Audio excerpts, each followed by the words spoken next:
Good morning sa inyong lahat. Welcome na naman po sa panibagong video. Naglalakad na naman tayo. No?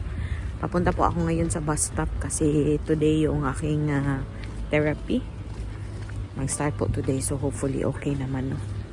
Yung aking bus, mga 20 minutes pa. So may time talaga ako. Malapit na tayo yung bus stop yan. No? Diyan. First time kong pumunta dito kasi punta po ako ng next town.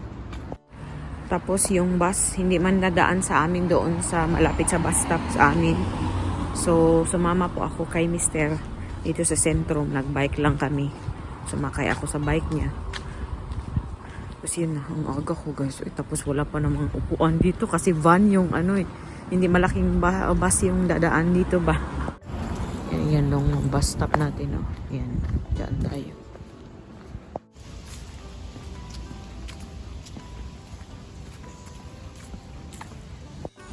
Lakad-lakad muna tayo kasi ang aga pa po. Matagal pa yung bus ko.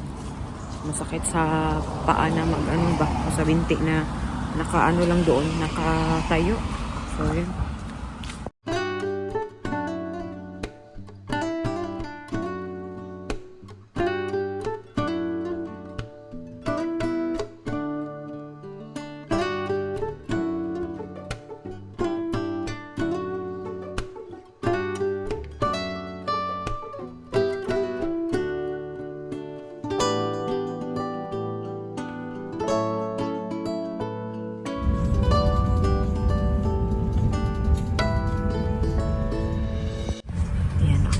Isa dito. Parang private na service na.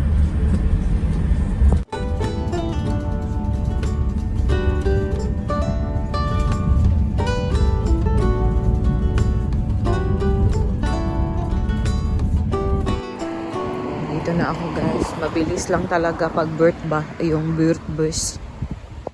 Tapos yung mga driver po ng BERT bus, siya, yung mga ganong van type, mga sila, volunteer ba. Dito na tayo. Ang aga ko po, 1 hour early ako. Pero kay yung next bus alas 10:20 or 10:30 pa dadating dito. So, malilate ako ng 10 minutes. Tsaka naman. Dito na tayo. Yan na yung aking therapy center. Yan. Yung aking physio. Maganda yung church nila. Maglakad-lakad siguro ako doon. Super aga ko po. Ang ganda ng church nila. Kaya lakad-lakad muna tayo. Masyado lang mahangin.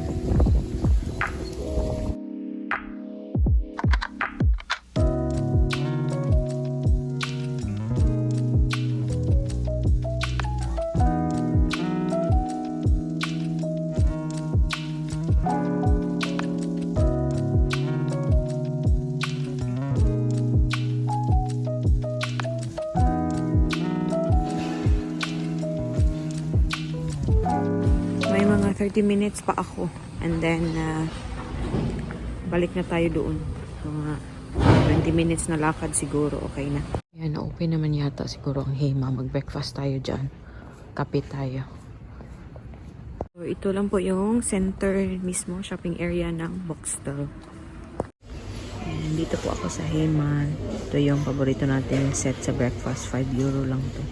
Kain. A few moments later. Yan, tapos na po ako doon sa Hema. And papunta na ako, pabalik na ako doon. Yan, balik na tayo. Yung may green dyan.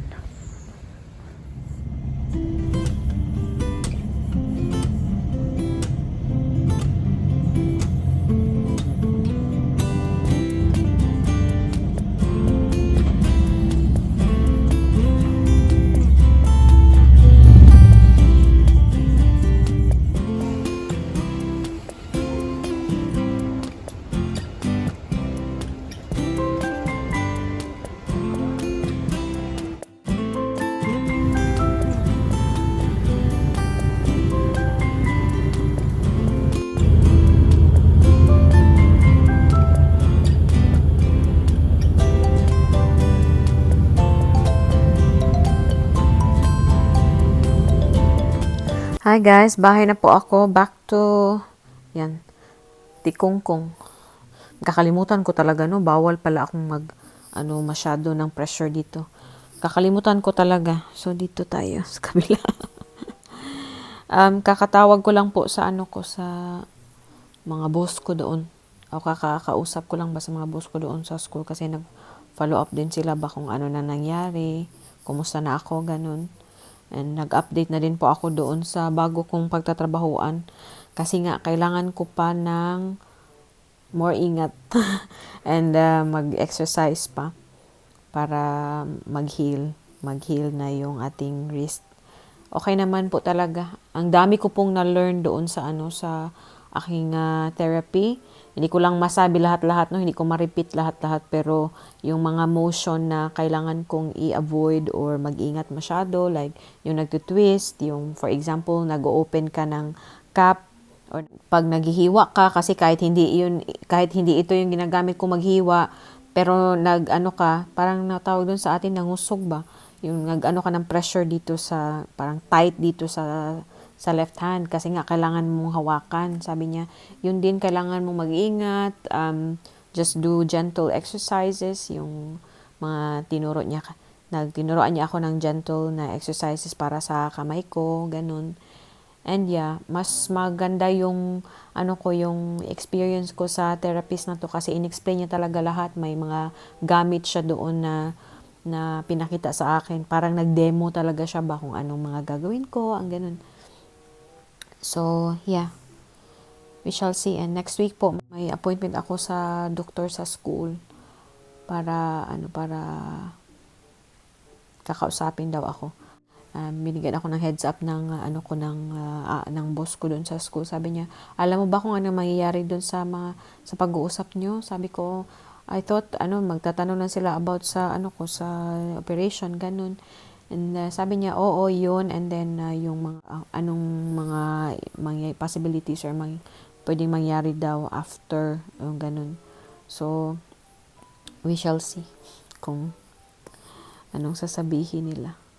Sana maging okay naman, and syempre nasabi ko na noon na napaplano na ako na na doon, na huminto na doon.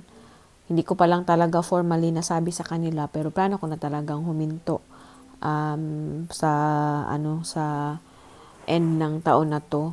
Pero syempre kasi nag-recover pa ako, and then may tawag doon, yung kailangan 4 weeks ka before yung notice natin, kailangan mga 4 weeks before sa last day natin. So, at least makakapagtrabaho pa ako doon ba. At least naman maganda yung ating pag-alis, no? Ganun. So, yun. We shall see kung anong mangyayari next week. And balitaan ko na lang po kayo. Na abutan ko pa po si Mr. dito. Grabe yung adventure ko kanina guys. Kasi yung Boxtel po, kasunod lang na town dito sa amin. Tapos, wala namang bus na pumupunta talaga doon. Yung bus, yung sinakyan ko kanina, yung van, every hour yun pumupunta bumabiyahe. Kaso, nung pabalik na, kasi natagalan ako doon sa natagalan ako doon sa therapy ko kanina. Hala, paglabas ko doon, nakita ko talaga yung bus dumaan, hindi sa mismong sa dinadaanan ko, pero kailangan ko pang maglakad ng medyo malayo iba, pero nakita ko talaga yung bus guys. Sabi ko, hay, na-miss ko na naman yung bus, every hour pa naman dumadaan, so wala akong choice, maghintay. Pag check ko guys, hala, wala namang biyahe the whole day. Na papunta dito sa amin, pag nakuha ko yung bus na yon, o yung van na, yung biyahe na yon, mga ilang minutes lang, siguro mga less than 20 minutes lang yung biyahe. Hala. Tapos lang ako, ng ibang biyahe na lang ako, pumunta ng station sa Dinbos, kaya nakita nyo kanina. Tapos Dinbos dito. Talagang ang tagal ng biyahe ko, mga siguro, mga more than an hour yung biyahe ko. More than an hour. Sabi ko nga kay Mr. Adventure ba? Iyon. But anyway, kampante na din po ako, no, na alam ko kung anong anong ma-expect ko, yung in-explain nga ulit sa akin kung yung paano nangyari yung cyst ko, ganito, yung mga tamang exercises na gawin. Tapos ang sabi ng therapist ko, sino nga ulit ang doktor mo? Sabi ko, ito yung doktor ko. Nagtanong siya ulit kung sino ang doktor ko. Ang sabi niya, ang bait ng doktor na to. Sabi ko, oo nga, mabait. Tapos sabi niya, ano din to, magaling yung doktor mo. Sabi ko, okay, buti naman. Yun. Today po pala, hindi nyo nakita si Ana kasi nandoon po natulog sa lolo't lola kagabi. Kasi today, nasa FT-Link po sila. Mag-insert ako ng picture. Yan, yung picture na sinin ng lola. Yun. And I think tonight din, doon din matutulog sa kanila. Kasi pagod na pagod yun pagdating, diretso natulog yun. Tapos kami naman ni Mister, puntahan po namin yung family friend na nag-birthday. So, puntahan namin tonight. Yun lang. Yun lamang po yung ganap natin today. Hindi ko na din po patatagalin yung vlog na ito. Maraming salamat sa panonood. Yun lang. Sa labas tayo today and balik na sa bahay. Tikongkong na naman. Maraming salamat and kita-kita na naman po tayo sa susunod na video. Doei! Mush mush babush!